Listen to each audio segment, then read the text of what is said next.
अस्सलाम वालेकुम नाज़रीन, आप देख रहे हैं ज़मींदार एग्री सर्विसेज और मैं हूं स्नैन रज़ा। आज की जो हमारी वीडियो है वो है धान की फसल में जो बोरर का अटैक हो जाता है उसके हवाले से। क्योंकि बहुत सारे ज़मींदारों की कंप्लेंट होती है कि हमने 3 दफ़ा दानेदार डाली, 2 दफ़ा दानेदार डाली, 2 स्प्रे भी किए, फिर भी हमारा जो है वो बोरर का अटैक हो गया। हमारी फसल में सफ़ेद मुंजर नज़र आ रहा है। इसकी क्या वजह है? आपकी दानेदार में असर क्यों नहीं है, या आप दानेदार डाल रहे हैं तो उसको वो कंट्रोल क्यों नहीं कर रही बोरर को। इसी हवाले से हम बात करेंगे कि बोरर क्यों कंट्रोल नहीं होता और बोरर को कंट्रोल करने के लिए हमें क्या करना चाहिए। वीडियो शुरू करने से पहले मेरी रिक्वेस्ट है कि मेरे चैनल को सब्सक्राइब कर लें और बेल आइकन को दबा दें ताकि मैं इस किस्म की मज़ीद वीडियो लेकर हाज़िर होता रहूं। अच्छा, सफ़ेद मुंजर क्यों निकलता है मुंजी में? ये निकलता है बोरर की वजह से, और बोरर को ख़त्म करने के लिए आपको दानेदार डालनी पड़ती है। अच्छा, दानेदार आप डालते हैं तो फिर आपका सफ़ेद मुंजर क्यों निकलता है, इस पे हम आज बात करेंगे।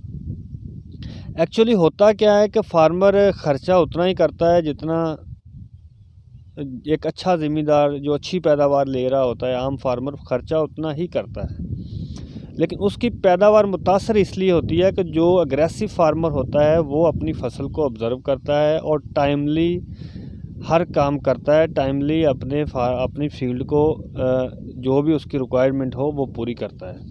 लेकिन जो रवायती काश्तकार है हमारा, वो क्या करता है? वो करता है कि जब किसी ने उसको कह दिया कि दानेदार डालो तब उसने डाल लेनी है। जब उसको ख्याल आ गया कि मैंने ये काम करना है तब उसने कर लेना है। इसीलिए वो देखता नहीं है अपनी फसल को जाके कि इसको मसला कब आ सकता है। मकसद मेरा सारी बातें करने का ये है कि फार्मर को अपनी फसल के हवाले से जो उसने काश्त की हुई होती है उसके बारे में टोटल नॉलेज नहीं होता, इसीलिए उसको ये मुश्किलात का सामना करना पड़ता है। बोरर के हवाले से हम बात करेंगे, बोरर कब अटैक कर सकता है और इसको हमने कंट्रोल कैसे करना है।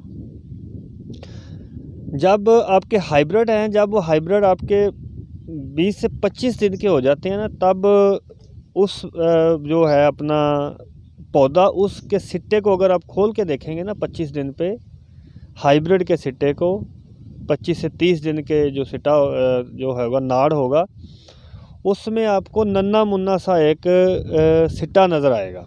अगर आप उसको अच्छे तरीके से खोलेंगे तो वो नन्ना मुन्ना सा सिट्टा 25 से 30 दिन में ही बन जाता है।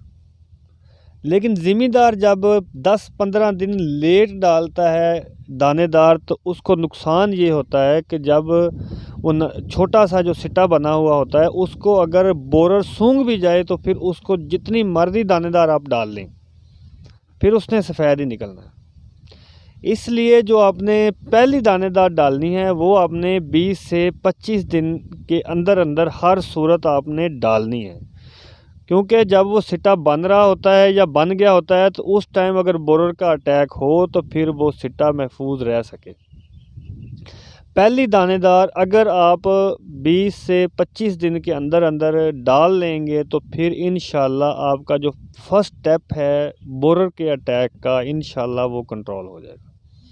अच्छा, पहली दानेदार अगर बाज़ ज़मींदार डाल भी लेते हैं 20-25 दिन पे, वो दूसरी दानेदार जाके डालते हैं 45-50 दिन पे, 60 दिन पे, गैप बहुत ज़्यादा दे देते हैं, 2 दानेदार सिर्फ डालते हैं। टेम्परेचर ज़्यादा है, वैराइटीज़ मुख्तलिफ आ गई हैं, उसको बोरर का अटैक ज़्यादा होता है। इसलिए दानेदार आपने अगर 25 दिन पे पहली डाली है तो फिर दूसरी दानेदार आपने 35 से 40 दिन में डाल लेनी है।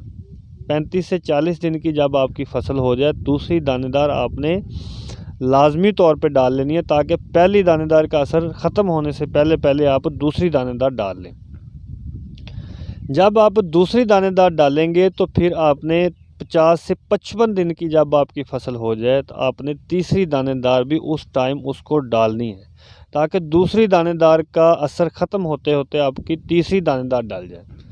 जब आपने तीसरी दानेदार डाल ली है तो उसके बाद जब गोब की हालत में चली जाए फसल, उस टाइम फार्मर कुछ ऐसे करते हैं कि 50-60 दिन पे उन्होंने तीसरी दानेदार या दूसरी दानेदार डाल ली, उसके बाद वो कहते हैं कि बस अब इसका सिट्टा निकलेगा गोब की हालत में या पक के तैयार हो जाएगी, कोई मसला नहीं, अब इसको बोरर का अटैक नहीं होता।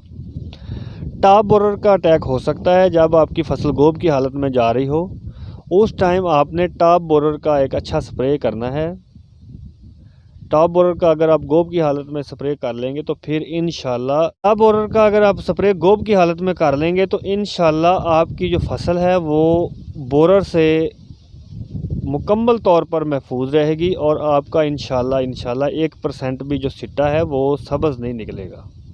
और आपकी पैदावार जो है वो जो वैरायटी का पोटेंशियल है, अगर आपने खाद वगैरह अच्छी डाली हुई है तो पैदावारी पोटेंशियल आपका पूरा निकलेगा, जो वैरायटी का पोटेंशियल है। ये तो थी आज की हमारी वीडियो। अगर मेरे नाज़रीन को ये वीडियो पसंद आई है तो मेरे चैनल को सब्सक्राइब कर दें और बेल आइकन को दबा दें ताकि मैं इस किस्म की मज़ीद वीडियो लेकर हाज़िर होता रहूं। बहुत शुक्रिया।